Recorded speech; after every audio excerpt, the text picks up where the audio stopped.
Pas lampu mati, nyala, mati lagi. Terus ada nenek-nenek, itu pakainya bagus banget, tapi yang anehnya dia pakai buat angkat kayu. Dan itu suara parau. Sebaiknya kamu jangan mendaki gunung itu. Mata satu bolong, satu lagi mau keluar, mulutnya nggak ada mulut ya, nggak ada bibir ya. Nah, lidahnya bercabang dua. Lagi jilat itu, lagi jilat pembalut.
Oke. Bismillahirrahmanirrahim. Assalamualaikum warahmatullahi wabarakatuh. Waalaikumsalam warahmatullahi wabarakatuh. Kembali di IR Stories, Explore Mystery and Culture History. Masih dengan gue Epe dan gue Indra.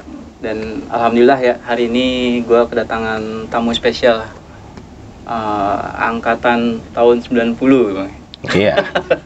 Pendaki lawas bro, lebih tua dari gue Bang. Siapa yang gak kenal coba? Siapa yang kenal dengan Bang Heru Survival. Siap. Tapi sebelumnya gue ucapin terima kasih juga buat teman-teman kisah pendaki ya. Kisah pendaki dan Senja Karta. Iya. Ya, mungkin atas bantuannya kita sampai bisa Silaturahmi sini ya, Pak. silaturahmi ke sini dan bertemu langsung dengan Bang Heru Survival ya. Mantap. Siap. Alhamdulillah. Tapi untuk lebih jelasnya mungkin Bang Heru perkenalan ya. Oh, Oke, nama gue Heru Survival. Kalau di YouTube channel namanya Heru Survival Communication. Jadi terima kasih kepada teman-teman yang sudah mensupport channel gue, dan jangan lupa klik subscribe and like channelnya mystery.id siap. dan IR Stories. Ya, mantap. Gitu. Terima kasih atas Ini- perhatiannya. Kita di Indonesian Hacker Journey, Mystery tadi. Biarin. Bang Heru yang IR Stories. Iya. Jadi tadi udah diwakilin. sama Udah Bang. diwakilin ya. Iya. Ya. Oke, siap. Masih seputar kisah pendakiannya, Dra. Siap. Kira-kira Bang Heru apa nih yang mau kita teman-teman untuk diperdengarkan kisahnya itu? Mungkin tadi yang sebelum kita udah ngomong-ngomong di luar kan, memang ada beberapa dari cerita gue tuh ada yang gue nggak tampil, jadi ya gue kirimin ke cerita gue di beberapa YouTube channel dan dinaratorkan ya, dinarasikan. Makanya lo penasaran dengan cerita gue itu yang Gunung Latimojong di Sulawesi Selatan. Oh, jadi Latimojong bro. jadi kita malam ini dengar langsung dari Sumbernya ya? sumbernya bener Yoi. gitu ya. Iya. Iya, siap. Oke teman-teman, bagaimana kisah lebih lengkapnya ya dari Bang Heru sendiri.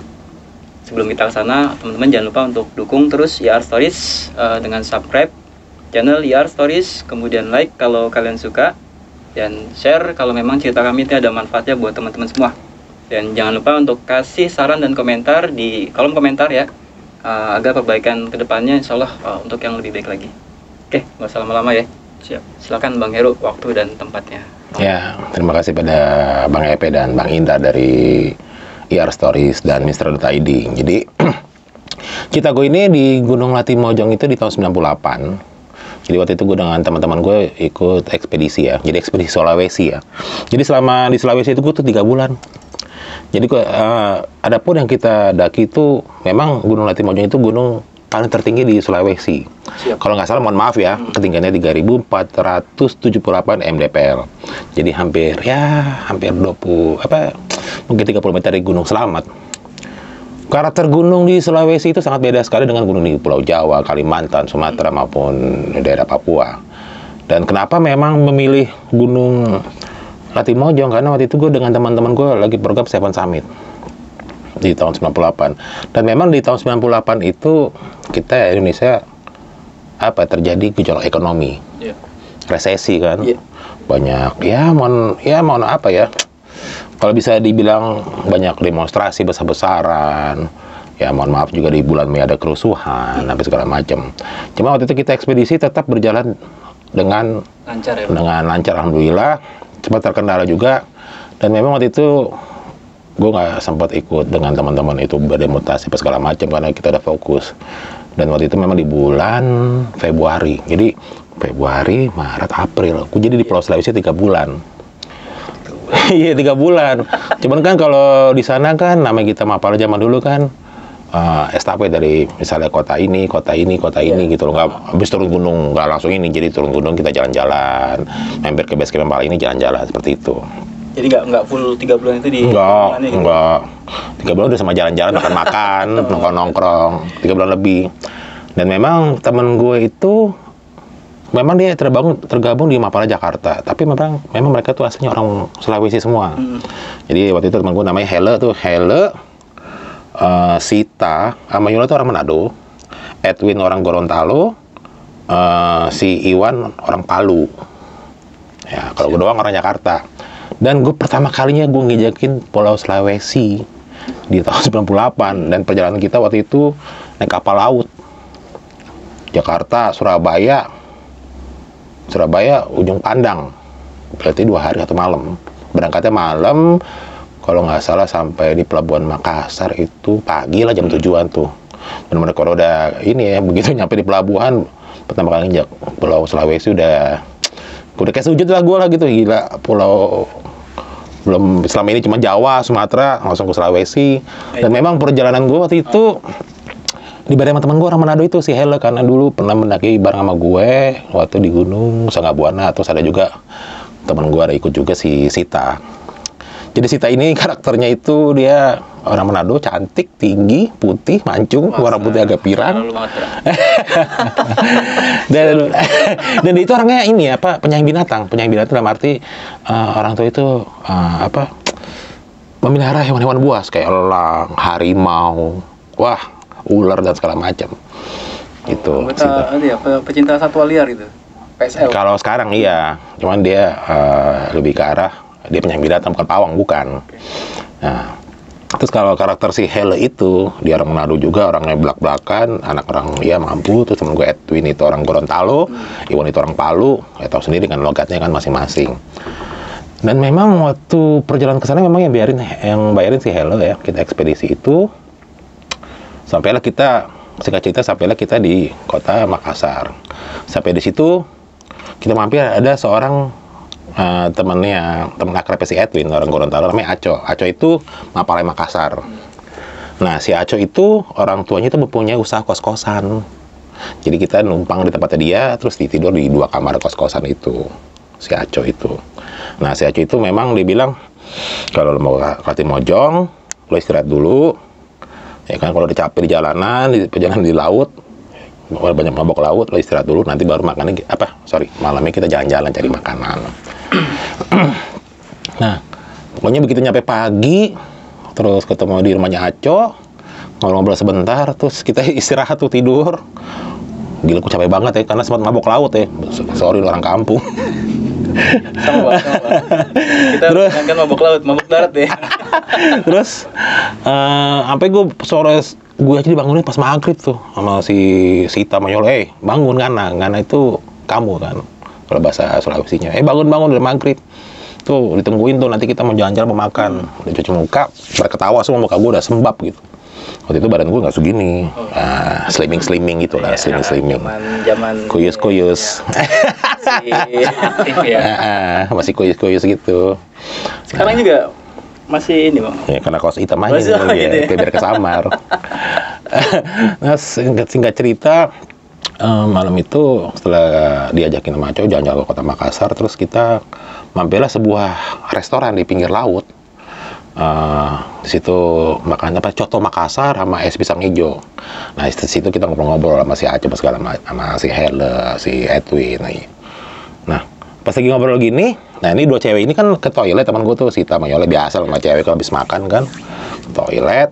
Gue bilang lagi ngobrol-ngobrol gini, ngerokok biasa. Ini kenapa nih, lampu mati, mati hidup ya. Pas di antara kayak mati hidup itu pada pecah-pecahan gelas, ya mungkin ada orang ketabrak. Ini banyak piring jatuh, gelas jatuh. Ini apaan nih, mati hidup. Lama kemudian si Yola sama Sita datang dari toilet. Lo kenapa muka lo pucet? Gitu, dia duduk, kenapa muka lo pucet? Gak apa-apa. Nih, dia bilang nih, kata dia nih, penuturan dia, pas lagi ke toilet. Nah, si Sita Yola kan biasa nama cewek cuci tangan, ngaca-ngaca, nyisir apa segala macam, make up gitu, nggak tahu deh tuh.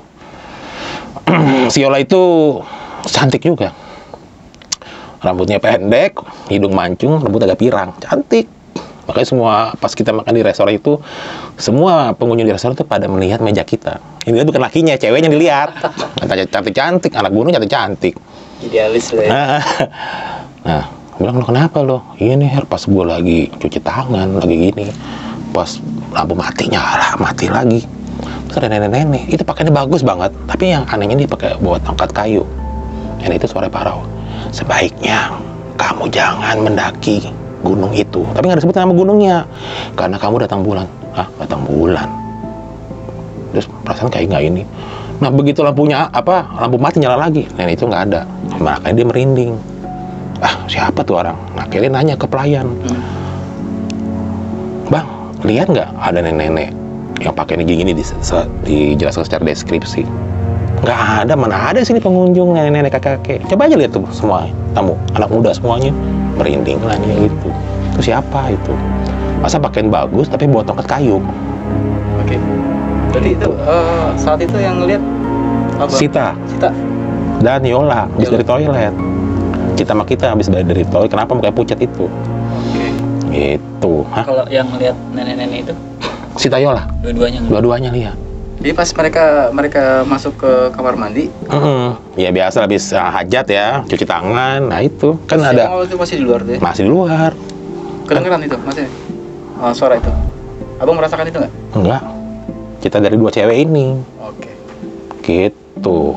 Dibilang jangan mendaki gunung karena kamu datang bulan. Tapi menurut dia, enggak. Tapi masih lama gue datang. Belum sampai mendaki nih ya? belum mendaki aja udah ada teror ya. Belum. Siap. Udah gitu. Pas denger kayak gitu kita juga merinding. Aduh, siapa tuh ya? Terus Aca bilang, udah. Udah jam 10 malam nih. Udah kita balik kan besok. Kita harus persiapan untuk berangkat jalan ke dusun Desa Karangan waktu itu namanya. Base camp. Yang gue tahu, Gunung Latimojong itu katanya dulu ya ada dua jalur. Dusun Karangan, Desa Karangan, Desa Angin-Angin ya teman kita, ini Desa Karangan. Nah, singkat cerita kita balik ke tempatnya si Aco. Aco bilang gini, besok nanti gue cariin mobil untuk nganterin lo pada. Nah, Aco ini mah orang Sulawesi tapi bisa bahasa Jakarta, pernah lama tinggal Jakarta. Nanti masalah harga lo nego aja sama drivernya. Udah singkat cerita kita tidur istirahat, tidak ada gangguan apapun. Paginya kita bangun, seperti biasa sarapan, datang itu mobilnya. Terus kalau datang sama drivernya nego segala macam, langsung berangkat ke dusun Desa Karangan. Tapi sebelum sampai ke Desa Karangan itu kita berhenti di pasar Desa Baraka. Nah dari Desa Baraka itu kita ganti mobil yang Jeep, karena di tahun itu ya jalanan kan masih hancur gitu. Kayak kita mau ke Semeru lah, kan sampai Tumpang kita harus ganti pakai Jeep kayak seperti itu. Wah, dari Kota Makassar ke tempat itu aja dulu 2 jaman kalau nggak salah ya, mohon maaf kalau gue ada salah kata. Setelah itu kita di Desa Baraka itu kita beli logistik yang selesai kita kurang, jalan lagi kita naik Jeep. Wah hajurutan tuh, gue kekocok perut tuh. Udah sampai kita ke Desa Karangan. Desa terakhir tuh ya? Iya. Desa terakhir kaki gunung ya? Iya. Desa Karangan. Zaman itu belum ada itu si Maxi. Dan pas kita naik itu bukan orang musim naik, maksudnya gini nih, di hari biasa, bukan cuma 1 minggu, bukan. Februari itu iya. Masih ibaratnya kalau sekarang itu September April ya. April itu gunung baru mulai buka biasanya. Jadi Jadi Februari masih kalau dulu kan nggak ada istilah gunung tutup gitu ya. Tapi kalau masuknya ke bulan-bulan musim penghujan atau musim kemarau. Iya. Jadi belum terlalu banyak pendaki di bulan-bulan itu. Belum. Oke. Itu gua sorry. Waktu temen lu si Yola si Inti cerita tentang si nenek itu yang dia cerita sama abang doang atau sama siapa? Semuanya kita rame-rame itu. Jadi satu meja. Semua tahu cerita itu gitu ya. Hah? Emang pas lihat nggak ada yang lihat. Tanggapan teman-teman pada waktu itu Bang? Kalau si Aco ya, kalau Aco yang orang Makassar mungkin karena lo capek kali gitu. Tapi dia bilang enggak, gue nggak kayak ada dalam PMS, masih lama. Nama cewek kan mungkin ada punya tanggalan ya. Seperti itu, dia merasa seperti itu. Tapi memang yang ini memang pendaki ini anak kepala, jadi mau PMS mau gimana dia di tas carrier selalu siap kembali. Iya, dia safety plus. Ya mungkin juga nanti mungkin dalam perjalanan ketemu pendaki yang butuh bantuan itu ya dia udah safety gitu. Karena mereka semua punya berpengalaman semua di pendaki ini, yang teman-teman gue ini. Sampailah kita di tempatnya Aco, kita ngobrol lagi ya, sebas dua bat saya kalau zaman sekarang ya, terus tidur. Paginya udah datang kendaraan, udah berangkat sampai desa Karangan, kita registrasi, terus kita istirahat. Nah di situ memang dibilang kita mesti pakai guide porter. Nah waktu itu, aku kan nggak bisa bahasa Sulawesi, kan gue satunya orang Jakarta, mereka orang Sulawesi semua, kan tiap daerah kan bahasa beda-beda. Kita pakai porter nih, siapa namanya? Ada sini Bang Popeye, Bang Popeye. Setahu gue Bang Popeye kayak film kartun. Ternyata Bang Popeye itu buset orangnya baik, badannya agak pendek, tapi kokor, berotot semua. Berarti dia Popeye sang pendaki ya? Iya. Bukan Popeye tapi sang pelaut. Sanggup, kata orang sana, sanggup bawa beban 40-50 kilo. Standar. Gile. Ya udah, kita ketemu Bang Popeye. Terus tanya, ngobrol-ngobrol Bang Popeye ini. Terus lama kemudian Bang Popeye manggil temennya, Bang Rudi. Gue bilang sama saya, lo kok ada tambah lagi, nanti biayanya gimana nih? Udah lo tenang aja. Yang penting kita nambah satu orang lagi biar kita safety. Ada kita bawa cewek 2, terus kita barang kita banyak banget nih.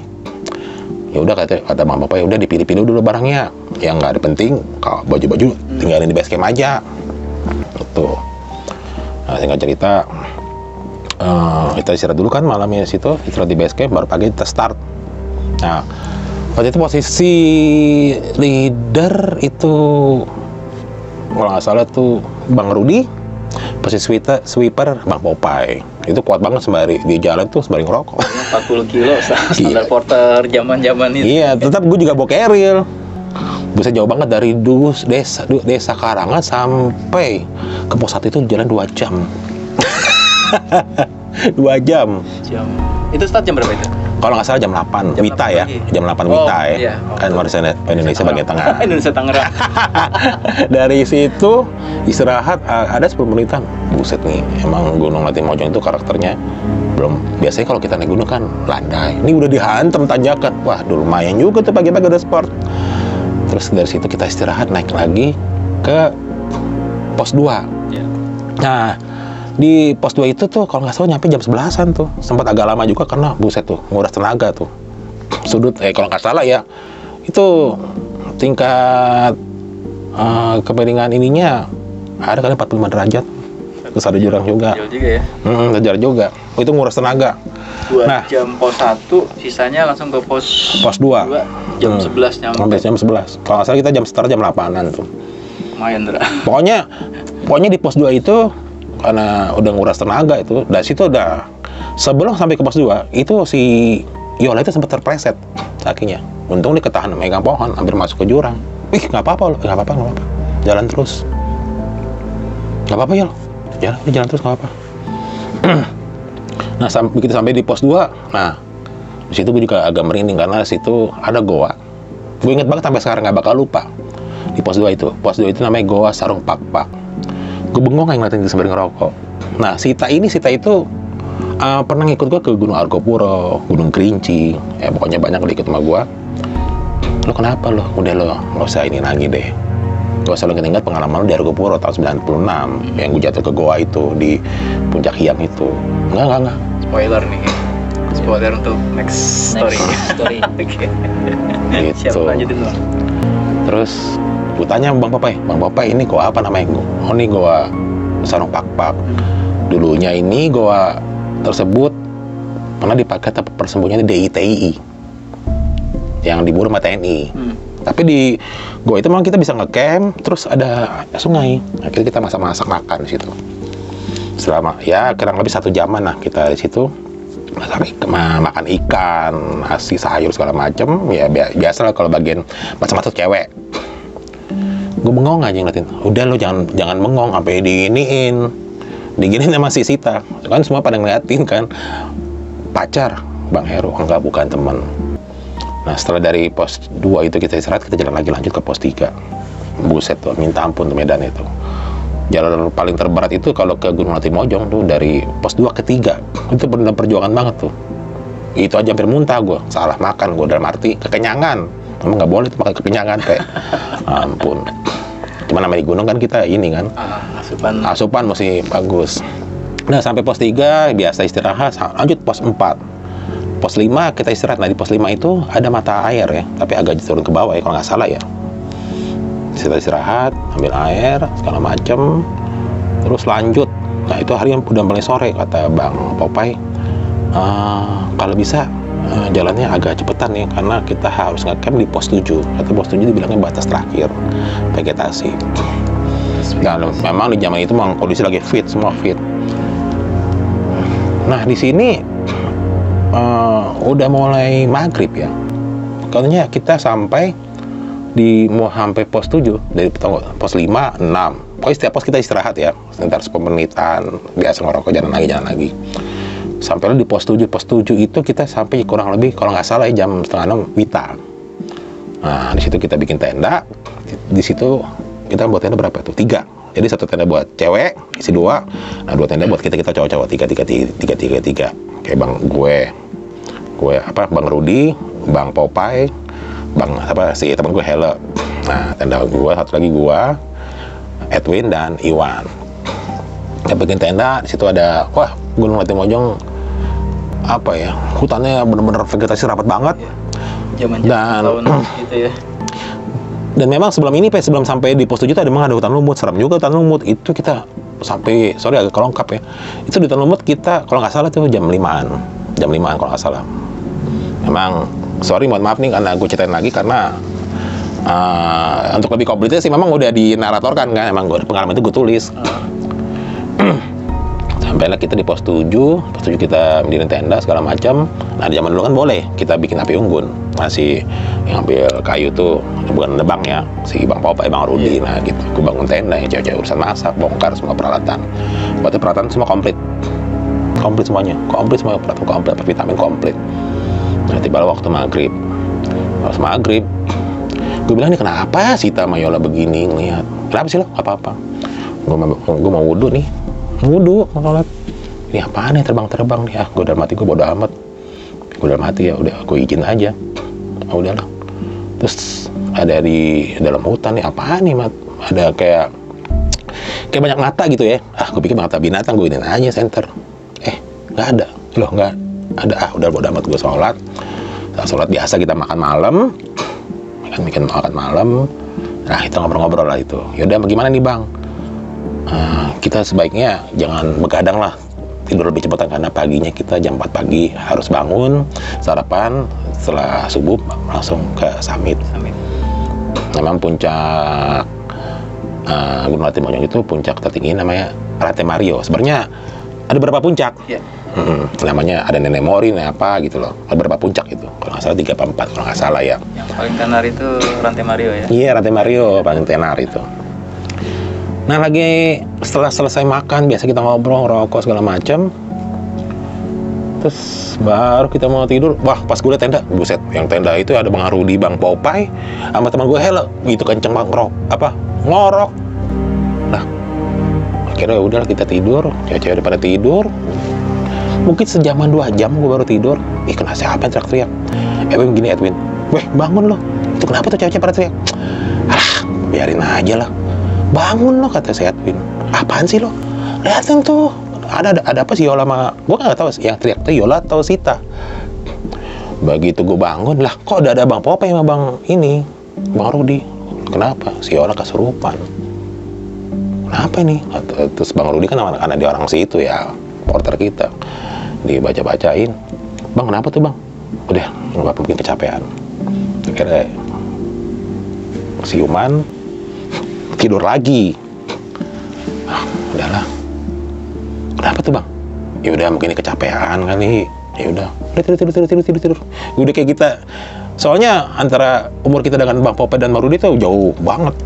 Bang Rudi itu orangnya agak tinggi, agak botak, panggil botak. Kenapa tuh bang? Udah nggak apa-apa. Kamu nggak apa-apa? Kata si Helo bilang sakit perut. Oh, ya udah kata si Helo. Tuh obatin tuh apa? Pakai minyak apa kayu putih. Kamu nggak apa-apa Yola? Nggak apa-apa bang. Ya udah setelah itu malam itu tidur kalau nggak salah jam 11-an ya. Pas di kesurupan tuh mungkin jam 10-an itu. Karena kita cepat karena kita harus jam 4 pagi kita harus bangun untuk persiapan summit. Oke, berarti lo camp ini sekitar jam 7-an ya? Camp, iya. Jam 5 kan sampai nih, kita jam 5, terus camp jam 7, itu awalnya? Oh enggak, kan begitu nggak camp baru kan itu maghrib. Oh maghrib. Kan sholat maghrib. Setengah 7-an itu. Setengah 7-an lah ya? Nggak camp setengah 6. Udah dapat di pos 7. Kondisi teman-teman udah pada makan nih semua? Belum. Kondisi belum pada makan. Berarti pas kena serangan sampai dia Setelah makan ya, kalau dibilang mungkin jam 7-an pada Isya kan, habis itu kita ngobrol-ngobrol makan, begitu jam 8-an ya, mungkin jam 8 jam 9 kan harus suruh Bang Pope sama Marudi, ayo tidur, cepetan tidur biar tenaga full besok pagi. Gambaran tempat campnya itu seperti apa sih Bang? Kalau dulu ya, mungkin kalau sekarang ya di dulu itu bisa atau nggak jauh, pon besar itu ke arah sungai. Vegetasi udah mulai kurang. Beda dengan yang pos 6 itu, itu hutan lumut. Karena batas vegetasi. Batas vegetasi. Dan itu kalau nggak salah tuh bisa nampung ya, kalau nggak salah ya zaman itu bisa nampung 6 sampai 8 tenda. Nggak tahu kalau sekarang. Konpinus atau apa gitu? Konpinus. Itu kan udah batas vegetasi. Soalnya dari pos 7 ke arah puncak kalau nggak salah ya 1 jaman ya kalau nonstop ya. 1 jaman, kalau santai bisa 2 jam. Kondisi di camp area rame atau? Nggak ada, cuma kita doang. Cuma itu doang, 3 karena kita, karena kita, karena kita bukan pendaki. Bukan, kita hari biasa. Kalau nggak salah tuh naik hari Senin atau Selasa, kalau nggak salah ya. Dan bukan weekend lagi ya? Bukan weekend. Nah, gue pas jam berapa itu gue lupa, mungkin tengah malam kan. Gue terbangun, biasa beser. Cuman bukan besar di dekat kali itu, bukan, kan ada air sungai itu, bukan air sungai gede kecil. Beser, ini apaan nih? Kayaknya manggil gua. Nah rupanya, jadi merinding gua. Rupanya pas lihat gua itu tuh ada yang lihat tuh Bang Rudi. Kayaknya manggil gua, Her. Pas gua lihat apaan ya? Pas gua lihat, buset itu makhluk apaan ya? Tapi bukan ini ya, bukan farm KPG ya. Apa tuh? Farm KPG. Di beberapa netizen kita mungkin penasaran sama KPG. Apa sih farm KPG itu? Kalau dulu kan istilahnya, kalau zaman-zaman masih yang lama gitu ya, ada istilah Ferguson gitu, ada istilah Ocimaru gitu kalau teman-teman ingat gitu.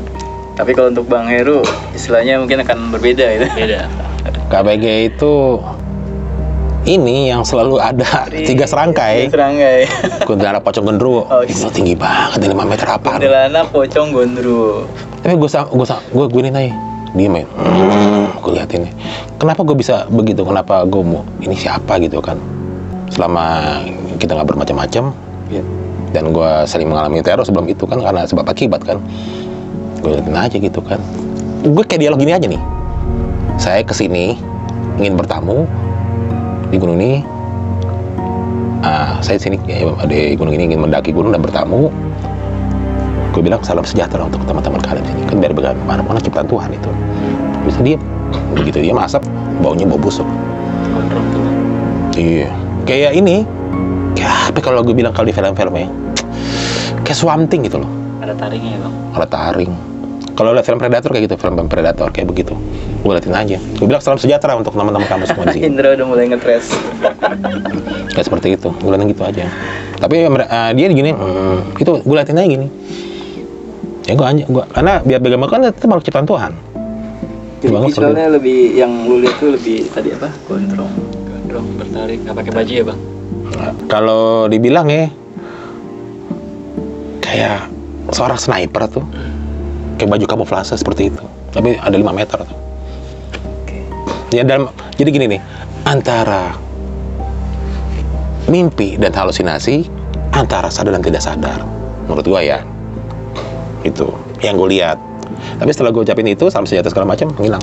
Tahu baunya busuk banget. Akhirnya gue balik ke tenda dan tidur. Belum ada komunikasi lo? Belum ada. Paginya kita dibangunin, jam 4 bangun, sarapan. Nah, begitu sarapan, ya ini mana Yola? Yola dalam tenda, sakit perut. Bangun. Mau ini nggak? Mau samit nggak tuh? Sama Edwin bilang gini, Edwin, Yola kalau lo nggak mau samit, lo di sini aja, nanti Bang Rudi yang jaga. Jadi kita samit, dan sama Bang Popeye. Dia tiduran aja, enggak. Lo makan dulu, makan. Kemana tas lo depek persiapan? Akhirnya dengan sangat dia ini dibaruin lagi kayak minyak kayu putih. Ya akhirnya molor, nggak dapat sunrise. Karena nungguin si Yola. Molor. Kenapa lo? Nggak, perut gue sakit. Udah, kita kan positive thinking. Iya.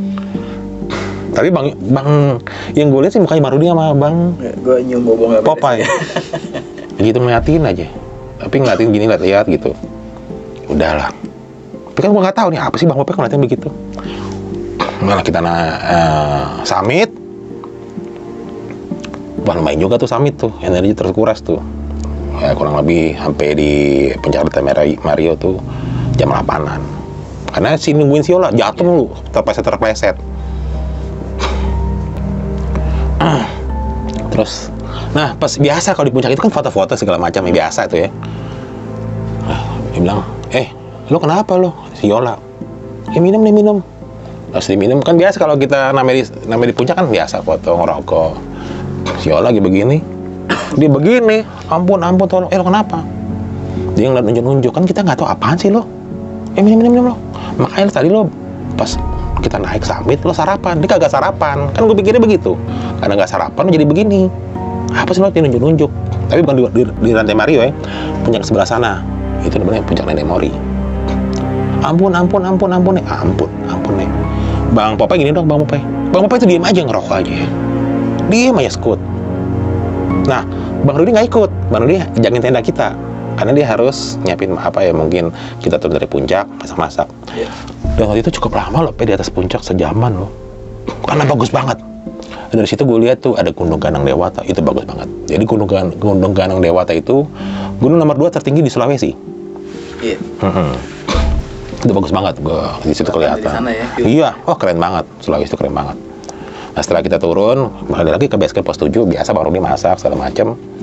Udah lah, namanya turun dari itu kan, dari puncak, pasti bawaannya lapar lagi makan. Si Yola masuk ke tenda, tidur langsung. Loh kenapa sih ini anak nih? Dia mungkin kecapean gitu kan. Emang pas turun dari puncak dia jatuh mulu. Kayak gimana, kayak limbung gitu loh. Kayak nggak ada keseimbangan. Tapi kita berpikir, karena lo nggak sarapan aja gitu kan. Kenapa sih Yola begini? Mungkin nggak sarapan. Positive thinking ya, standar dia kena trigger apa gitu. Udah. Nah setelah dari pos 7 kita makan, beberes, kita turun. Itu agak molor juga tuh. Pas turun, dari pos 7 menuju ke pos 6. Nah, jam berapa itu? Itu siang. Karena kita udah lu di molor puncak, banget. sorry, gue balik lagi. Lu puncak itu dapat 2 puncak berarti ya? Lantai Mario sama satu lagi. Nenek Mori. Tapi kita nggak puncak Nenek Mori, enggak. Di lantai Mario aja. Nah, si Yola itu menuju ke puncak Nenek Mori itu. Menuju ke sana. Sebelah itu. Makanya gue tanya Bang Rudi, itu puncak apa tuh Bang? Nenek Mori. Siap. Tapi kita nggak ke arah situ, karena kita kan targetnya lantai Mario. Kata berpuncak Nenek Mori apalagi gitu ya. Gue lupa tuh. Pokoknya singkat cerita pas turun dari pos 7 ke pos 6, Hutan Lumut. Di situ udah mulai melihat gejala nggak enak sih Yola. Ini kenapa sih limbung gitu, megangin perut. Nah, kita sempat terhambat karena gerakan si Yola itu tertatih-tatih karena sakit perut. Kata Bang Popeye, Bang Rudi, lo kenapa? Kenapa bahasa Sulawesi ya? Yeah. Sakit perut, Bang. Udah nggak apa-apa. Ya udah. Jangan sampai kita terlalu malam ke base camp. Jangan sampai terlalu malam ke base camp, maksudnya jam 5 udah harus sampai. Jangan turun. Pas di pos 4 kalau nggak salah ya, itu hujan gede, padahal kita waktu bermalam itu nggak hujan. Sempat hujan, kan sempat kita keluar tenda. Sorry nih, ada yang kelongkap, hujan. Kita keluar, sempat pas kita bermain itu sempat hujan, kita keluar beresin perlengkapan makanan, sore ada kelongkap nih. Beres-beres, makanya setelah dari hujan itu, ya itu Yola yang bilang kesurupan itu. Pas pulang kita kena hujan lagi, hujan deras, ya otomatis kita bawa ya jas hujan zaman dulu ponco gue, belum ada raincoat. Ya, zaman itu belum ada raincoat. Belum ada. Nah, pas sampai di Ketan Lumut pos 6, pos 5 kita istirahat. Nah, itu ngocor deras banget sih Yola. Bilang, "Yol, lu mendingan diganti itu pakaian." Gue kenapa? Hipotermia. Oh, nggak apa-apa, Ru. Nggak apa-apa. Emang enak tangguh, tapi cantik pakai tangguh. Kalau zaman sekarang cantik tangguh, orang juga demen ya cewek-cewek. Akhirnya diganti baju situ di Pohon Besar, ganti baju, turun lagi dari pos 5 itu ada mata air, bisa di ring tenda bisa turun. Nah begitu udah Salah satu tempat favorit juga buat camp ya di Latimojong. Karena di Latimojong itu begitu karakter hutannya kan banyak akar-akar tuh. Iya. Ya kan, jadi kan kalau naik tuh mesti pakai scrambling, jadi nggak berakut. Zaman dulu kan belum ada trekking pole, Belum ada. ya ini Iya. spider, kayak spider. Bilang, Yola kok begini ya? Nah, karena Yola stamina udah nggak oke, akhirnya gue ngambil sikap, ini tasnya Yola udah yang dibawain. Nah, yang bawain tasnya Yola tuh Bang Rudi. Jadi Yola cuma pakai DP-kan doang. Di dalam DP itu ada ya biasalah jas hujan segala macam, makanan, air. Turun, ngejoprak langsung. Pas di pos 3 ngejoprak, pingsan. Terus gimana ya, lah? Akhirnya Bang Popai bilang gini, Rut, mendingan si Yola digendong, lu bawa ke base camp. Udah atas kita yang bawain semuanya. Udah, dia turun. Tadi nggak mau Yola, lu digendong sama Bang Rudi ya. Otomatis kan Saya itu masih bisa jawab nih, Yola, masih sadar. Kamu kayak udah pucet banget karena udah berapa kali jatuh. Tapi kalau gue bilang ya mungkin karena trek licin. Iya. Jatuh, gue juga jatuh. Kita belepotan lah. Karena trek licin kan, turun kan kita nahan beban. Komposisi itu berarti Yola itu di tengah lah ya, belakang itu. Iya. Belakang itu Bang Rudi sama Bang Popai. Tapi masih jalan berbeda. Ya pas kita turun itu tetap pas kita turun terbalik. Waktu itu turun Bang Popai di depan. Kalau pas berangkat kan Bapak sweeper. Ini kan di depan. Begitu Yola udah sering jatuh udah diganti ininya posisi. Baru di depan. Oke. Akhirnya kita bilang gini. Nah, karena si orang sering jatuh gitu, terus ini selama pas lagi ganti pakaian gitu kan agak lama kan. Ya lama banget ya, di cewek kan. Temen gue si Edwin sama si Iwan pok nyanyi itu pok ame-ame. Bang Rupai langsung gini, weh gak boleh kayak nyanyi gitu. Ya kan gue kan bingung, maksudnya buat menghibur si Yola biar semangat nyanyi lagu anak kecil pok ame-ame belang kupu-kupu gitu. Iya. Loh, kenapa sih kok kita dibentak ke Bang Popai, gak boleh kayak gitu tepuk-tepuk gitu. Kalau bahasa Sundanya pamali ya, gak boleh itu. Pok apaan tuh? Turun. Nah, singkat cerita, begitu sampai di pos 2 nih, aduh, merinding lagi, ketemu gue itu lagi kan, gue sarung pak. Terus gue bilang begini, Bang, mendingan gendong aja Yola, lo nggak bisa gini, lo memperlama jalan kita, ini hari udah sore banget nih. Iya. Turun, digendong nih, ini, duduk gitu loh. Pas udah turun, karena kita udah terlena di pos 2 itu dengan ada goa segala macam, dengan ada air yang mengalir. Pas kita turun, kabut pekat. Sekitar jam 4 lewat ya. Iya, kabut pekat banget. Ih, kenapa nih ya? Baru gini dong. Kenapa Bang? Gak apa-apa, ngerokok ya. Posisi yang gendong Bang Popai, Bang Rudi. Bang Rudi gendong Yola, turun ke bawah, turun duluan. Karena Bang Popai bilang, lo bawa turun duluan. Yola, lo udah parah nih. Lo nggak bisa gini nih. Lo udah parah nih, lo nggak bisa begini terus. Tapi anehnya, pas si Yola sebelum turun itu, Bang Rudi Popai, Yola kamu terus terang aja ya, karena sempat pingsan tuh jatuh. Berapa kali pingsan ya? Abang tahu tuh kamu bohong. Kamu bilang aja, kamu bukan sakit perut nggak kayak begini. Kalau sakit perut kan biasa, bentar ya, numpang boker apa gitu. Kamu terus terang aja.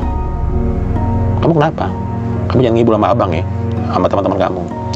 Iya bang, saya dapat datang bulan. Kaget lah semuanya. Kaget lah, teman kan, gue kan menganalisa seperti yang gue anggap positif. Karena biar bagaimanapun tuh cewek itu mau datang bulan nggak datang bulan, gue tau banget kalau naik gunung pasti lo bawa pembalut. Iya. Dan 100. Daki tanpa apa, nggak pernah menyerah gitu ya. Iya, langsung kita diam semuanya. Terus yang gue lihat ya, bukan Yolanya, Bang Popeye sama Bang Rudi. Kayak gini nih. Kan nggak tahu apa dialog apa kan? Kenapa bang? Oh nggak apa-apa. Ya udah, jalan santai, nggak usah cepet-cepet. Yang penting ini. Itu yang sebelum Yola dibawa turun ke bawah itu. Nah aku nyata dia dapat hide di mana ya, itu di tenda itu. Pas kita ngecamp di pos 7 sampai ke atas puncak gitu. Nah pas mereka udah turun nih, kita mau turun itu ke halang kabut pekat banget. Gue bilang gini, bang stop dulu bang, stop aja dulu, stop. Dia aja yang ngerokok. Nah temen gue si Sita, gue turun nih, lu jangan gila lo ya. Udah jam berapa ini? Lu jangan gila. Lo gila lo mau turun sendiri gini? Nggak kelihatan. Duduk. Berisik lo. Dia ambil rokok gue. Nah sini rokok. Bang Popeye bilang, udah jangan berantem sini, udah tenang aja. Itu sebelum pos 2. Ini sorry agak kelongkap ya. Sampailah. Begitu kabut udah reda, Bang Popeye bilang, oke, kita turun nih. Jarak pandang gimana? Oke bang. Kompas ada. Bang Popeye lihat ini. Wah udah kebuka. Maksudnya emang udah kelihatan jalur. Terang. Sampailah di pos 2. Berapa jam kemudian baru pos 2. Itu hujan udah meredak. Tetap akan jalan dan cenderung jatuh-jatuh juga gua. Iya. Sampai pos 2. Ini pas kita nyantai istirahat gitu ya, ambil air gitu kan. Si Edwin tiba-tiba ke arah dalam gua itu. Itu udah mulai sore, tapi itu langit udah gelap. Tapi belum maghrib, belum. Ditarik sama Bang Popeye, mau ngapain lo? Bang, aku diajak tadi bang, bapak sama ibu sama anak kecil, anaknya lucu banget. Di pos 2 aja ya? Iya, rumah. Kata Bang Rudi gini, lo kalau nyalain senter jangan mode redup, mode terangan. Lo halusinasi lo. Apaan kagak? Dia balik, dalam kemudian kakinya kram. Katanya berat banget. Gitu. Udah, gue keluarin aja balsam tuh. Gue gantiin kaki kirinya, berat. Ya udah kata Bang Rudi, udah pelan-pelan aja. Kata Bang Rudi, kata Bang Popeye, udah jangan ngomong kayak gitu di sini. Dia merasa ada anak kecil sama bapak ngajak ke rumahnya. Iya. Setahu kita kan ternyata goa. Ngapain ke situ? Posisi itu yang dengar semua tuh? Ngeliat semua. Gua ngeliat gue, Bang Popeye. Nah, si Edwin, Iwan, itu lagi biasa lah. Rebus air ya, masak teh ngopi. Kondisi Yola pada waktu itu? Baru turun di bawah, turun Bang Rudi ya? Bang Rudi bawa turun. Nah itu si Edwin itu, kenapa lo? Sorry gue sama Iwannya lagi ingin air. Makanya pas lagi Iwan sama mainin, ngapain tuh? Ngapain tuh Edwin? Ditarik. Jadi kayak gini nih, menurut dia, tangan gini nih. Gue juga kagak lihat. Menurut si Edwin dibawa sama anak, bapak anak gitu. Tapi anaknya kata lucu, ayo kakak ikut saya. Rumah apa tuh goa kok. Nah setelah ini sampai pos 2, kita lanjut turun ke pos 1. Pos 1 langsung ke base camp. Alhamdulillah sampai di base camp jam 9 malam kalau nggak salah, Wita. 9 malam ya. Dan anehnya pas sampai di base camp, kok rame banget. Kok rame banget ya? Setahu kita kan cuma kita pendaki. Apaan nih rame-rame? Pada ngerubung. Nggak, terus Yola kesurupan dipegangin orang-orang. Oke. Kesurupan. Kan udah capek banget kan? Serupan, terus Bang Rudi dia merokok. Terus Bang Rudi ngobrol sama Bang Popeye. Nah, gue nggak tahu apa yang diinin pakai bahasa Sulawesi. Gue tanya sama Iwan tuh, ngomong apa tuh? Lo ngerti nggak? Ngerti tadi itu apa tuh? Itu dia kesurupan, katanya ada yang ditinggalin di atas. Apaan? Kayak biasa disemin sama orang, dibacain. Bareng berapa sebentar, setengah jam, udah kesurupan lagi. Sampai akhirnya karena gue capek banget ya. Terus dia bilang gini, udah, akhirnya kamu istirahat, makan. Gue gak peduli dia tuh. Ini kenapa nih anak? Karena kenapa? Gue bukan peduli sama teman. Lo tuh anak gunung, lo udah bukan 1 kali 2 kali naik gunung, lo udah sering ya. Ini ada apa? Jadi gue bilang sama Sita lo tolong jagain si Yola, gue udah capek, udah nggak apa-apa temen kan, secara cewek kan nggak enak, penanganan kan kita nggak boleh megang, kan istilah begitu. Adalah gue udah gini, udah tolong Sita, tolong, iya Her. Dah, kalau mau gue ada bapak mungkin umurnya 50-60, dilihat gini, nah si Yola itu ada suara baru, suara nenek-nenek. Anak ini kurang ajar, nyampain rumah saya. Artinya dalam bahasa Indonesia ya. Terus dibilang gini, itu artinya apa tuh? Bapaknya manggil Bang Rudi ngobrol sama si bapak itu. Bang, itu artinya apa bang? Ini ternyata Yola itu kan dia kata buah pembalut. Dia lupa ingat antara pos 1 dan pos 2. Terus kata bapak tua itu, ambil sekarang juga sampah itu bawa ke sini. Buset, kata udah malam tuh. PR itu. PR banget. Iya kan? Ambil sekarang juga. Kalau dia mau sadar. Karena makhluk ini nih gantian. Iya. Jadi bukan nenek, ada berapa makhluk yang masuk ke dalam tubuhnya si Yola. Katanya kan begitu. Melotot begitu. Merontak. Kalau nggak dipegangin, udah lari ke dalam hutan lagi, mau naik lagi ke atas. Sempet mau lari itu. Iya, sempet. Mau ditangkap. Apa nih? Akhirnya kita flashback. Lalu kan kalau waktu kita bermalam ke base camp, dia ada si Yola sama Sita jalan-jalan. Ya kalau di base camp kan ada tuh tepian hutan. Iya. Dia ada katanya nih, si Sita cerita. Iya, waktu itu kan Yola kan sempat pingsan. Lagi jalan-jalan, biasa kan taruh tas lihat pemandangan. Ya nama di kampung kan. Itu ada nenek-nenek lagi. Tapi pakaiannya bukan pakaian yang lihat di restoran.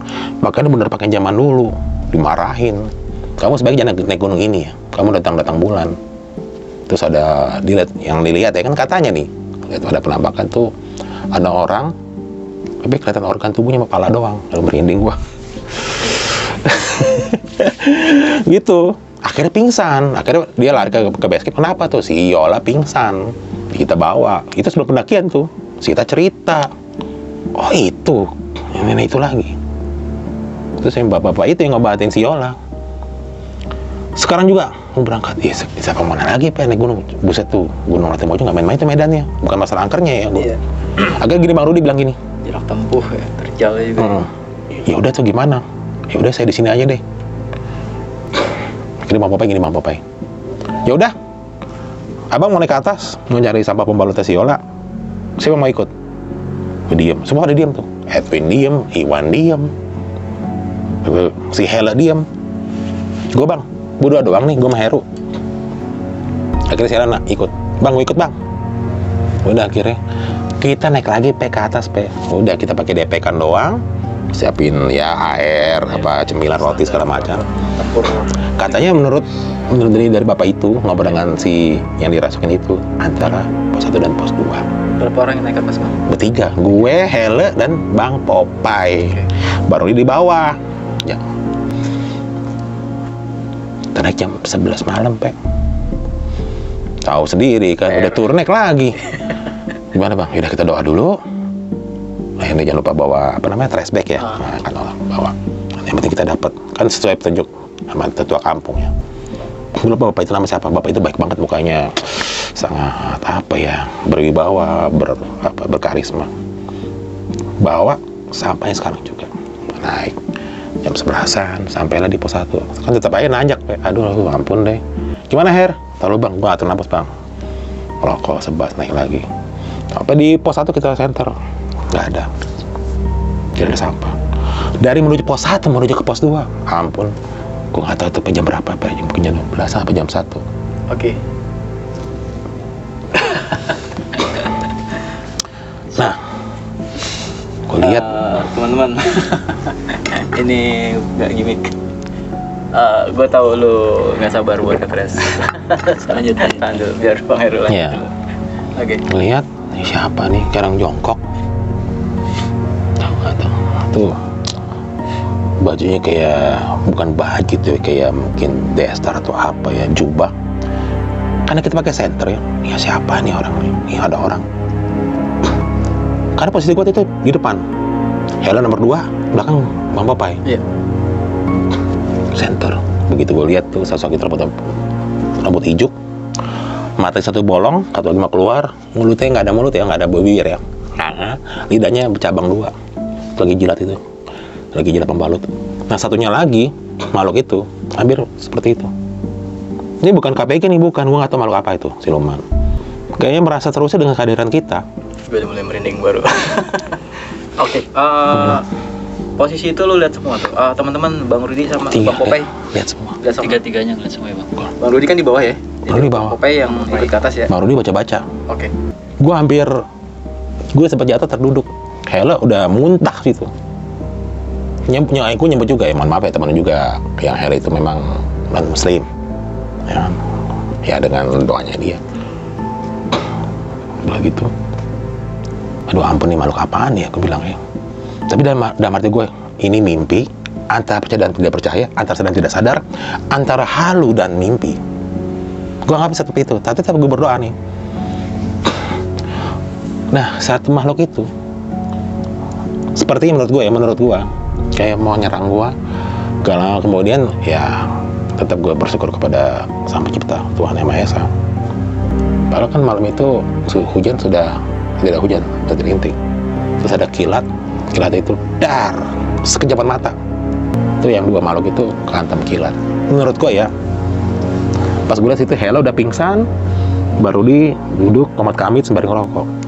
Kalau kemudian baru udah megang kantong sampah. Kita turun sekarang, cuaca nggak bagus nih. Di sini kembali itu Bang. Iya.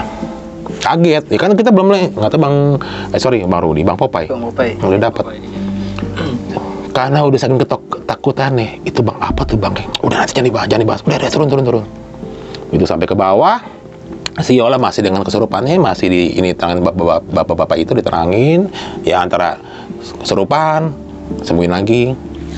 Terus bapak-bapak itu bilang ini sama Bang Rudi, ambil kaleng bekas cat, ambil minyak tanah, nggak tahu ntar dibaca apa, itu dilempar yang pembalut itu, dibakar. Begitu dibakar pembalut itu teriak tuh isi Yolanya tuh. Itu teriaknya kayak suara, ada berapa suara dalam mulutnya dia tuh, ada suara nenek, ada suara laki-laki, ada suara anak kecil, apa segala macam, teriak gitu. Dia bangun. Lebih dominan itu yang di nenek-nenek. Iya, teriak gitu.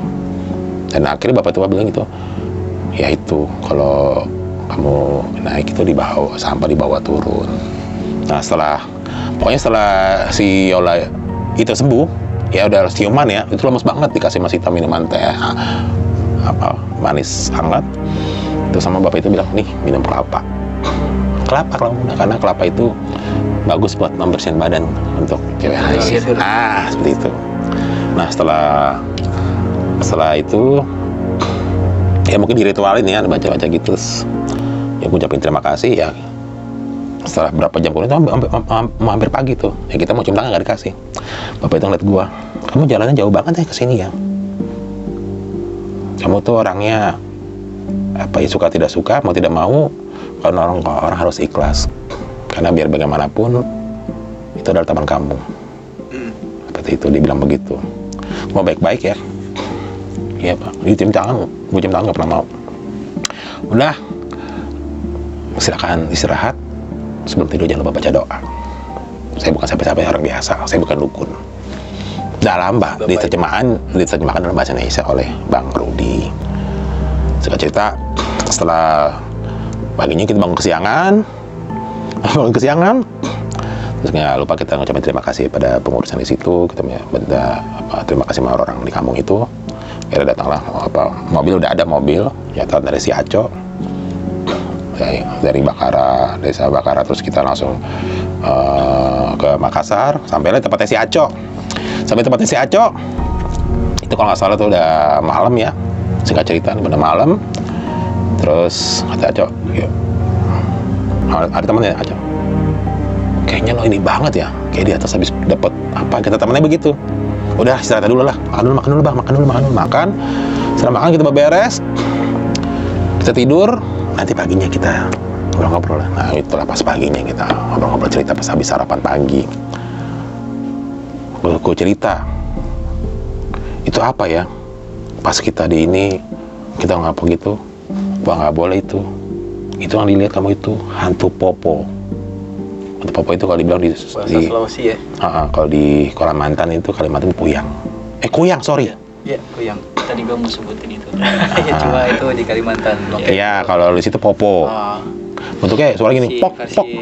Versi Sulawesi kan kita Popo. Popo. Iya, gitu, nggak boleh gitu. Terus yang dilihat sama si Yola itu Nenek Mori. Katanya begitu kata temen Aco, gue lupa namanya siapa. Nenek Mori sebutannya. Nenek Mori, gitu. Dan pas gue ceritakan yang ketemu makhluk itu yang menjilat pembalut itu Yola langsung kamar mandi langsung muntah. Pagi-pagi itu langsung keluar dari isi perutnya habis sarapan pagi. Yang gue ceritakan itu malam itu kita naik lagi ke atas. Gitu. Ya, kayak kurang lebih seperti itu ceritanya. Bang, Singkat. coba dulu. Gue mau nanya, Oh, gue penasaran sebenarnya sama Iya. temennya Bang Heru ya, yang namanya Yola itu. Gue cuma mau nanya aja sih Bang, dia itu punya kepekaan atau rasa sensitif nggak sih? Ada. Ya, karena emang gue lihatnya begitu Bang, dia sebenarnya peka sama hal-hal kayak begitu. Soalnya di awal aja trigger itu udah sebelum dia mendaki, versi yang di awal di restoran. Ya, toilet ya. Iya. Karena pesan itu datangnya ke dia gitu. Menurut lu itu bukan dampingan dia gitu, tapi pesan dari gunungnya itu. Ya awalnya gue sempat berpikir begitu ya, mungkin dia punya keturunan atau apa. Dampingan kan gitu. tadi Tapi- awalnya kan. Sorry nih, tapi dia ini menurut dia tuh kok datang mindset itu kecepet di luar perkiraan gitu loh. Setahu dia tuh 2 minggu lagi. Kenapa pas di gunung dapat Iya. gitu? Jadi rupanya yang punya rumah ini udah ngebaca tamunya duluan Oh. gitu. Sama kayak halnya dulu pernah gua ada pendakian kayak begitu juga. Jadi ya emang kalau buat gue sih ya ini menurut gue ya Bang ya nggak aneh sih, maksudnya kalau si penghuni ini udah ngebaca tamunya gitu, bahkan sampai niat pun dia udah tahu gitu, lu bakal ngapain di gunung, dia udah ngebaca duluan. Makanya tadi gue sebenarnya dari awal mau nanya, si cewek ini kayaknya punya rasa sensitif gitu loh sama hal-hal kayak begitu gitu. Tapi bener kan perkiraan lu dampingan kan tadi. Gue pikir juga awalnya begitu. Awalnya begitu. Ternyata itu masyad dari gunungnya. Ya gitu. Makanya tadi kan gue coba dulu nih, dengar dulu ceritanya sampai mana sih gitu ujungnya gitu. Apakah si nenek ini emang yang menyelamatkan awalnya kan? Tadi gue pikir emang dengan dia ngasih pesan itu tujuan itu buat nyelamatin ya gitu, pesan itu ya awalnya. Cuma emang sih pesan itu emang buat nolong dia gitu loh.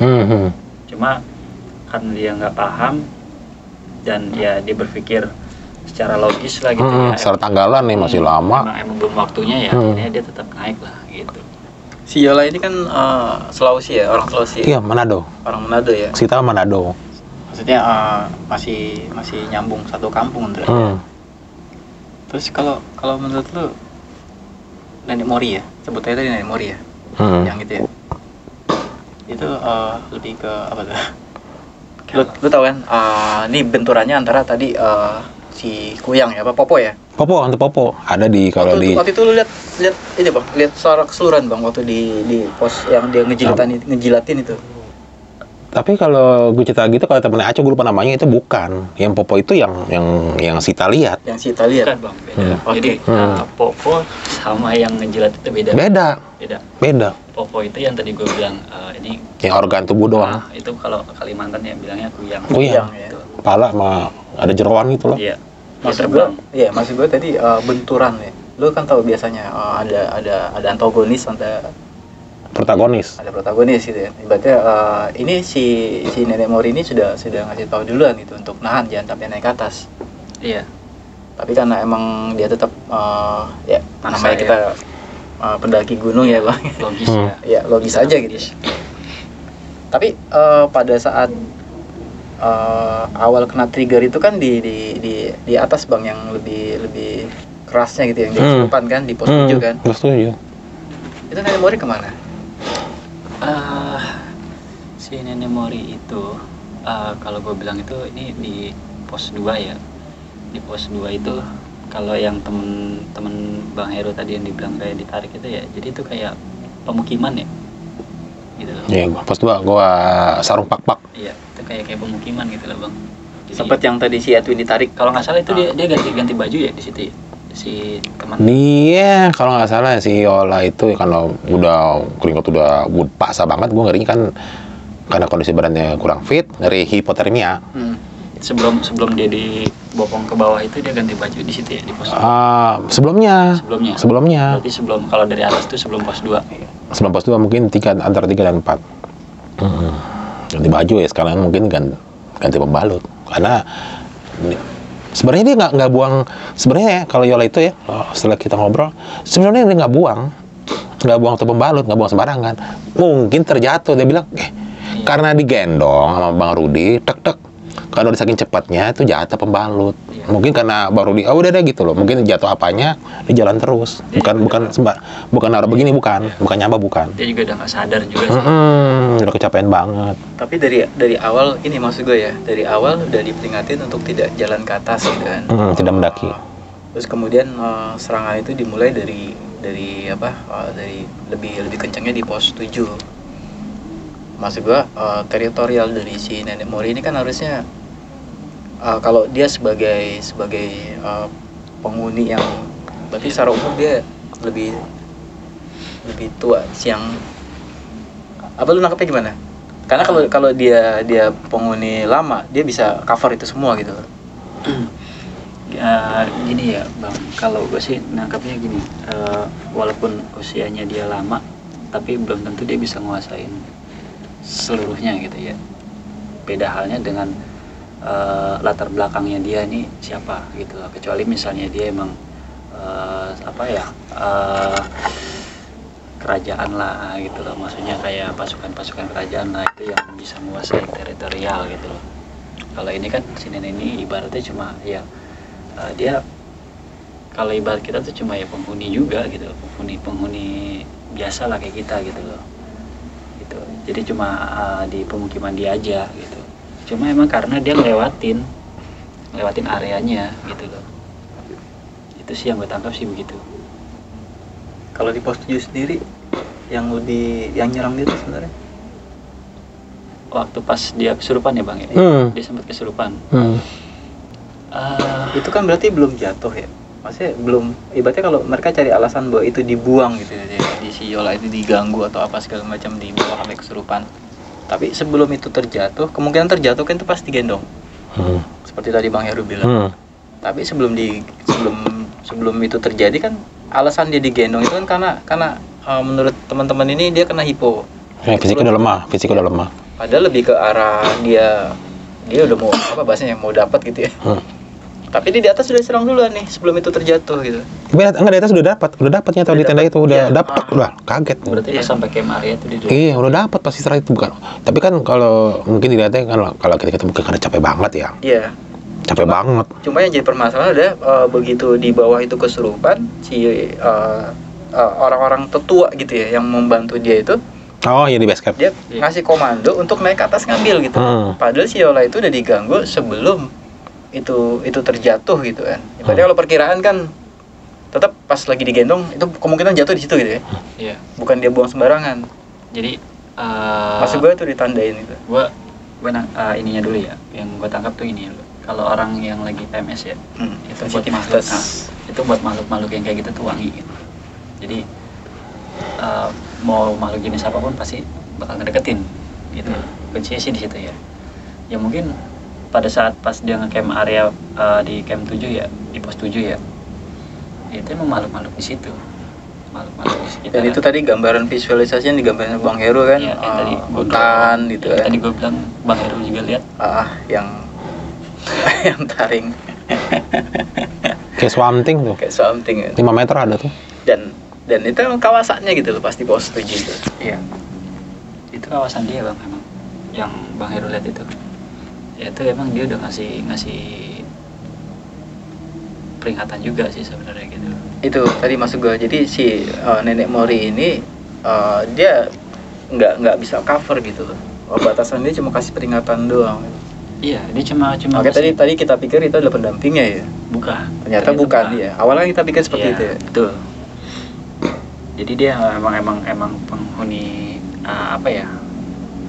salah satu pemukiman di situ lah gitu. Gue bilangnya sih di pos 2 itu.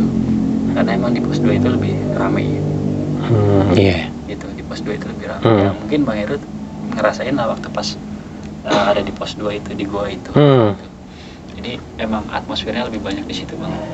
karena pemukiman. Sosok apa sih yang masuk di Yola itu pada saat di Camp 7 itu? Yang digambarkan Bang Heru itu yang taring atau mungkin Justru kalau yang taring enggak bang, kalau yang makhluk besar itu enggak. Tapi ibaratnya tuh gini ya, si nenek itu dan penghuni-penghuni di situ gitu loh, yang lu jangan ngotorin tempat gua gitu loh, yang bisa ngundang. Ini soalnya yang ngejelatin ini binatang ya, gitu loh, siluman ya. Ya maksudnya jangan sampai ngundang mereka ke tempat gua juga gitu loh, karena ada sesuatu yang lu tinggalin gitu, lu ambil lagi. dan kita bukan bicara siluman-siluman tanah Jawa gitu ya, yang mungkin akan berbeda dengan yang di Sulawesi. Beda. Karena dia juga punya, ya sama dengan halnya manusia lah, punya adat sendiri gitu. Oke teman-teman, ini lagi-lagi mohon maaf kalau misalnya agak ada perbedaan gitu ya. Ini balik lagi, ini sudut pandang dari kami ya, Ndra ya. Dari gua pribadi. Walaupun kita emang ya insya Allah kita ke sana nanti Latimojong ya kalau ada umur ya. Tapi kita belum juga ya bang. Belum tahu ya Bang Heru juga. Kita belum tahu gambaran tentang sosok apa di Latimojong. Tapi lagi-lagi ini versinya Bang Indra ya. Ya. Dan satu lagi gue juga belum pernah ya, maksudnya naik ke gunung tersebut gitu. Ini sih cuma dapat gambaran seperti itu aja. Tapi emang legendanya gunung di Latimojong dan sekitarnya tuh legendanya ya, mitosnya ya hantu Popo itu. Hantu Popo. Tadi yang masuk itu berarti yang masuk itu bukan dari yang si Bang Heru lihat standarnya di camp area di camp 7. Camp 7. Ya, pada saat kemasukan di base camp. Yang di camp 7 kan batas vegetasi. Ya kalau yang di camp 7 itu yang masuk dari camp 7 aja, dari camp 7 aja. Dari makhluk-makhluk di situ gitu loh. Tapi emang nggak sekuat yang di pos 2 ini sih kalau gue bilang. Gitu loh. Beda kalau dari energinya sih beda gitu. Lebih kuat yang di pos 2. Waktu itu yang lu rasain berarti kan teman-teman nggak melihat ya, lu bercerita cuma sama Bang Rudi doang ya, yang waktu lu ketemu yang taring-taring itu kan. Karena dia nyuruh udah tidur aja karena besok summit gitu kan. Sementara begitu summit trigger udah terjadi ya. Jatuh terus Violanya. Karena gini bang, gue juga yakin dari porter yang sama Bang Heru ini ya, Bang Rudi sama Bang Popeye. Ya, dia juga sebenarnya udah tahu gitu loh, cuma dia berusaha biar nggak panik gitu. Iya, Dia cuma nutupin. Iya, karena kita kan ya, jadi dia simpan sendiri nih. Jadi si dua orang ini sebenarnya udah tahu gitu, cuma dia kode-kodean aja. Iya. Jangan sampai tamu gua nih tahu gitu loh. Karena kalau misalkan tahu nanti bakalan panik dan itu bisa kena semuanya. Tapi pas yang Bang Popeye bilang, kamu terus terang aja Yola ya. Kalau sakit perut nggak begini, kamu terus terang aja. Ya gitu, baru di Yola ngomong terus terang. Dia udah tahu sebenarnya pas di kejadian malam pertama di camp. Gitu. Biar kita dengar semuanya, makanya ke Yola terus terang langsung. Ya gue sama Iwan langsung sama Yola. Ya, emas juga. Sebenarnya si Yolanya ini juga terbebani dengan pesan yang ada di restoran. Terus di base camp, di ujung hutan base camp. Di base camp juga. Dia juga sempat mikir kok ini benar ya apa yang dibilang sama si ini itu ya gitu. Jadi ada beban juga sebenarnya kalau misalkan dia mau nyampein ke teman-teman gitu. Ya Sita itu memang kalau dibilang bukan peka juga, tapi bisa antara ya apa ya, kadang bisa kadang kagak. Ya itu tempat yang sebelum kita kena yang kabut itu, dia melihat yang sosok bayangan itu yang menurut dia nih, ya itu yang orang jeroan. Gue bilang lo fokus gue bilang, lu nggak usah lihat ini. Pas kabut itu di mana bang? Kabut itu setelah kita turun sebelum, kalau nggak salah ya, sebelum pos 4, dari pos 5 ke pos 4. Iya benar, pos 3, 2. Jadi emang nggak aneh sih ya, maksudnya kalau lagi head. Iya, lo tahu sendiri kan kadang-kadang mereka jadiin itu suatu alasan untuk mengganggu gitu. Iya, bener. Iya. Ini bahasanya adalah kalau seandainya si nenek apa namanya nenek Mori.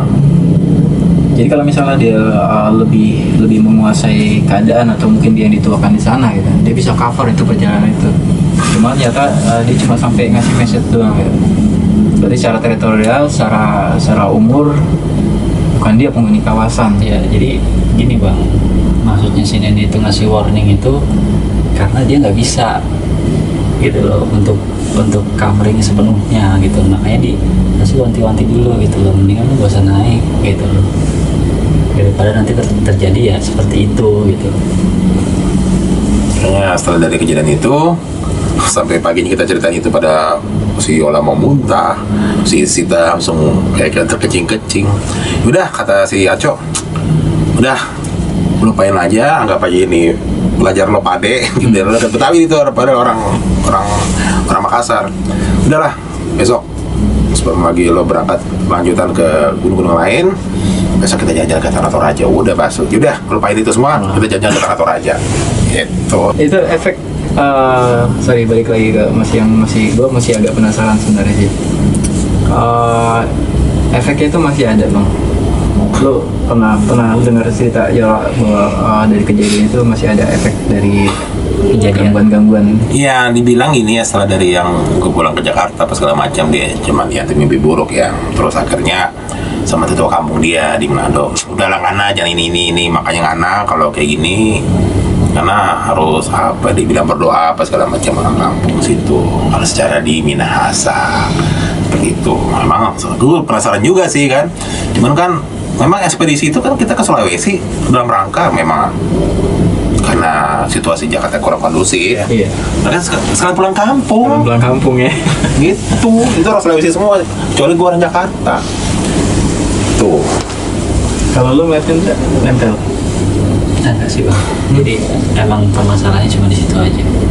Jadi nggak berefek ke setelah pendaki pasca pendakian gitu ya? Enggak.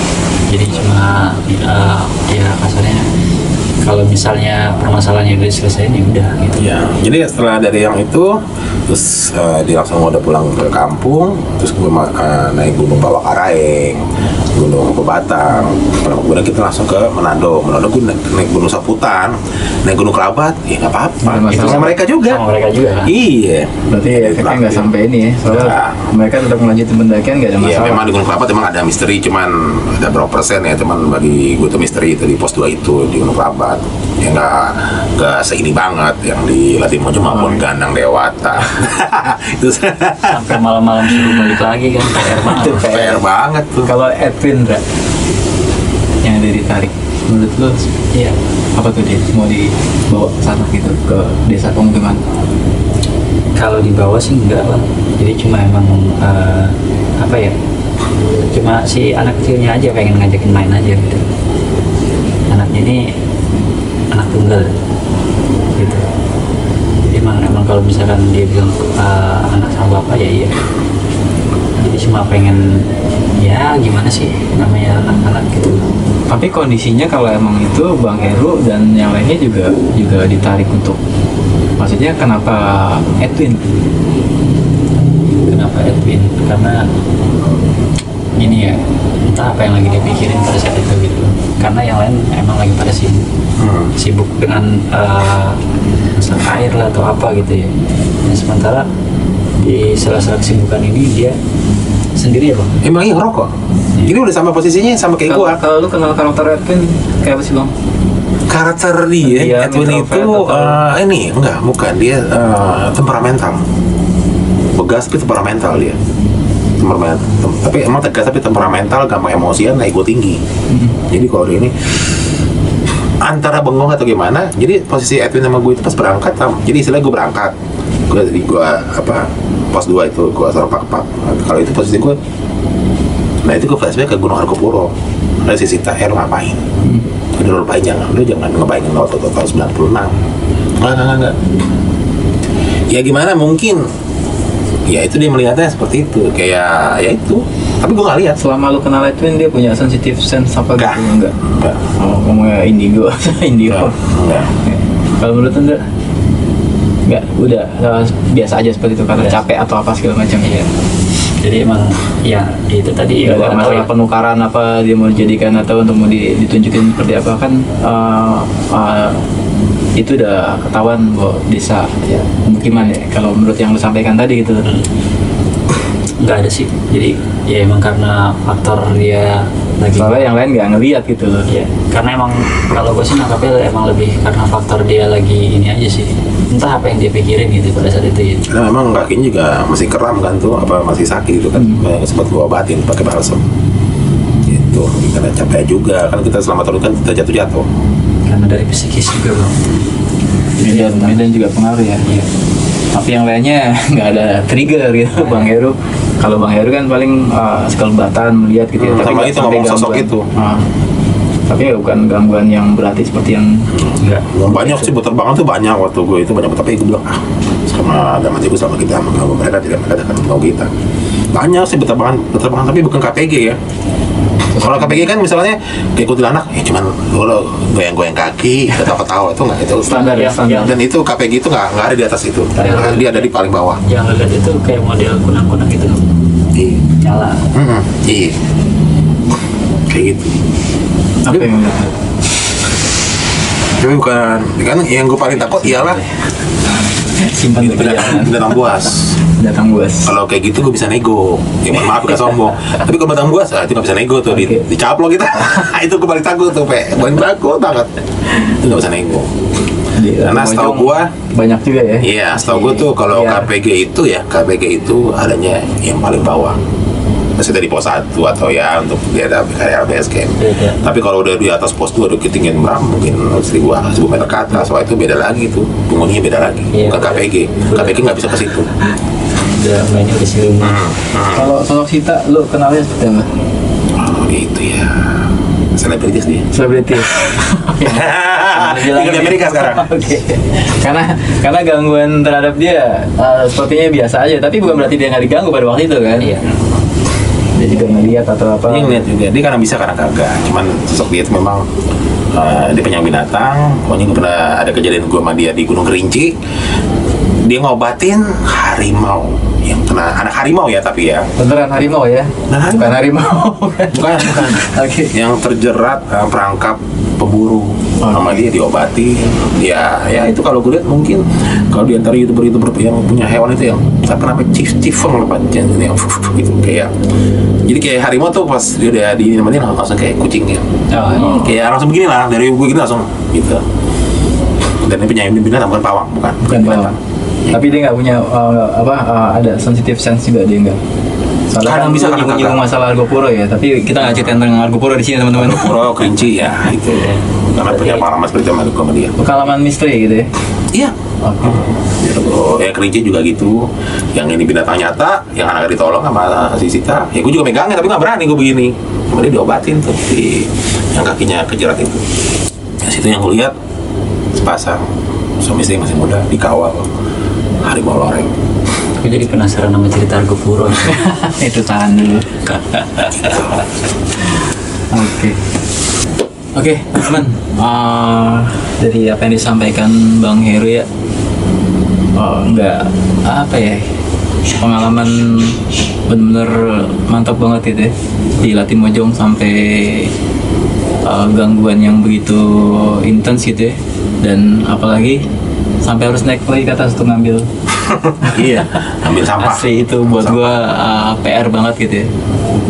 Apalagi malam ya bang. Apalagi malam. Mungkin kalau gue di kondisi seperti itu, ya gue nggak berani ke atas tanpa bantuan orang sana gitu. Iya. Cuma keputusan yang diambil Bang Heru dan teman-teman ini cukup luar biasa gitu ya. Ada lagi yang lu mau sampaikan Bang? Iya. Dalam pendakian itu sebenarnya di situ kita diuji ke rasa namanya Pak tentara jiwa korsa ya. Kalau naik 5 turun 5, naik 6 turun 6. Siap. Jadi kalau ada teman khususan harus bantu, makanya dibilang bapak itu kamu mau tidak mau, suka atau tidak suka, kamu harus bantu teman dalam keikhlasan gitu. Karena yang gerakin itu semua tuh di dalam hati kamu, bukan pikiran kamu kalau ini itu bohong gitu kata si orang tua itu. Iya. Dan juga menurut gua tuh tidak semua pendakian itu menyenangkan, itu dikarenakan sebab akibat. Selama kita berlaku baik dengan alam, kita tadi secara pendakian, terus kita hormati adat istiadat kearifan lokal, insya Allah kita aman-aman aja. Jadi tidak semua pendakian gue itu menyeramkan itu karena sebab akibat. Siapa sih mau kayak gitu? Kalau bagi gue itu ada kayak bonus, gitulah, bonus aja itu. Kalau misal ketemu kayak gitu ya udah bonus aja. Kalau nggak ketemu ya udah bagus. Lagi pula ngapain? Gue dapat kayak begitu. Kalau dari sisi tadi masalah menyinggung masalah pembalut gitu ya. Menurut tuh seperti apa sih kalau pendaki yang haid atau apa gitu menyiasatinya gitu? Menyiasatinya memang kalau jadi gini Pak ya, kalau dulu jam sampai kemarin gue naik Gunung Papandayan itu bini gue pas di Gunung Papandayan tapi ya udah gue bilang kan memang kalau cewek itu kena haid, wanita itu kena haid itu memang emosi tinggi. Iya betul. Gampang capek, gampang marah, dan yang terakhir nggak mau makan. Iya. Lu air makan, lo gak usah kayak gini-gini lo makan. Tapi ya yang jelas kan nggak, untuk sholatnya nggak bisa. Udah santai aja, nggak makan, lo aktivitas aja, lo bantuin masa-masa. Alhamdulillah Pak, nggak apa-apa kok mau pandai. Berarti pada intinya pendaki gunung dalam keadaan seperti itu masih tetap nggak ada masalah untuk naik gunung gitu ya Bang ya? Tapi yang penting kan itu Pak, yang penting dibawa turun, iya, sampai ke base camp. Kalau perlu jadi base camp, lo bawa sampai ke mana lah gitu ya. Penting ya pokoknya nih dibawa turun, pokoknya dibungkus yang bagus, dibawa turun. Jadi intinya tidak ada masalah selama itu bersih gitu ya, bersih dan tetap dibawa ke bawah. Iya, nggak masalah. Di pendaki gunung, walaupun haid, lu tetap bisa naik gunung. Nggak usah takut, nggak usah takut. Kita sini bukan nakut-nakuti, gua anggap ini pengalaman berharga. Oke, ini terakhir sebuah cerita pengalaman ya. Terakhir, hubungan antara kotornya perempuan di pembalut itu dengan makhluk-makhluk seperti itu, kalau menurut abang sendiri seperti apa? Ya, gue gimana ya, Pak, yang mengalami seperti itu ya. Antara sadar tidak sadar, antara halusinasi dan mimpi.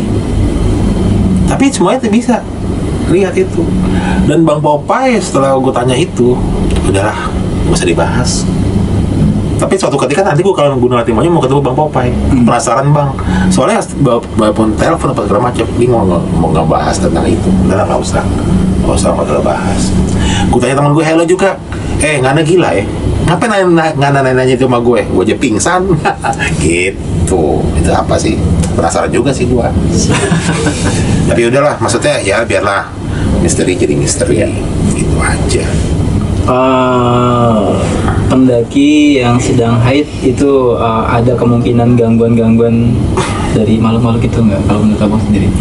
Menurut gue jadi gini ya Pak ya, mohon maaf gue bukan menggurui, semua manusia diciptakan sama. Yang beda kan keimanannya. Sama kita masih beriman kepada Sang Pencipta. Gue lebih takut kepada Sang Pencipta kepada makhluk-makhluk itu. Ngapain kita takut? Ngapain kita diatur sama mereka? Mereka dong harus kita atur. Karena Nabi Sulaiman kan, raja-raja zaman dulu kan sakti kan, ngelain dulu Raja Silmane baru bangun candi dalam satu malam. Kalau gue berpikir begitu, gue lebih takut kepada Sang Pencipta. Karena yang ciptain kan juga Tuhan juga ciptain makhluk itu. Jadi kemungkinan kalau lagi haid bakal diganggu nggak? Ya insya Allah kalau kita positive thinking, kita fokus, terus apa ya?